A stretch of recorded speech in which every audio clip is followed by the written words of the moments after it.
এই যে আজকে আবার এসে গেছে আমাদের পুষি বুড়ো।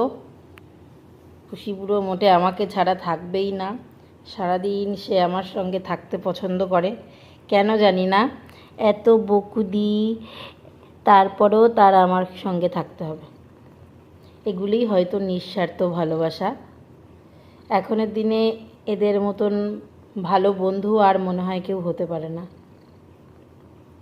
এদের কোনো না আছে কোনো, মানে এরা না সমালোচনা করে, না তোমার নামে দুটো বাজে কথা বলে। তুমি দুটো খেতে দিলে খাবে, নাহলে খাবে না। তাও মানুষের এদের নিয়ে যে কেন এত সমস্যা, সেটাই আমি বুঝতে পারি না। এরা তো কারোর মানে ঘরে চুরিও করতে যায় না, কারোর সম্পত্তিও লিখে নিতে যাচ্ছে না, তারপরেও এদেরকে নিয়ে মানুষের কেন এত সমস্যা আমি এটাই বুঝে পাই না। যাক, যে যা বলতে থাকে বলতে থাকুক, এক কান দিয়ে শুনবো, আরেক কান দিয়ে বের করে দেবো।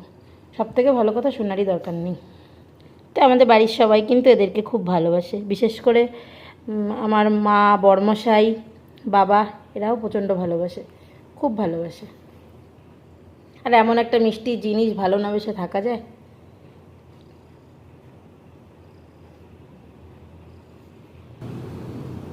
সত্যি এমন একটা মিষ্টি জিনিস ভালো না বেশে একদমই থাকা যায় না।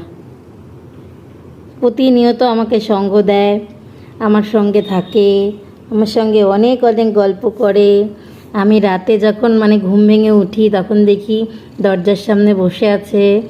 মানে একটা অন্যরকম, এদের ভালোবাসা সম্পূর্ণ আলাদা, মানুষের থেকে অনেক ভালো এরা।